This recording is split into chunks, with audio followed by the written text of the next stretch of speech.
جب تم تھک جاؤ تو کچھ دیر اللہ کے سامنے رو لیا کرو، مشکلوں کا وزن کم ہو جائے گا۔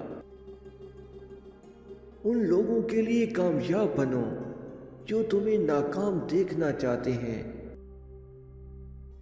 منزلیں چاہے کتنی ہی اچھی کیوں نہ ہوں، راستے ہمیشہ پیروں کے نیچے ہوتے ہیں۔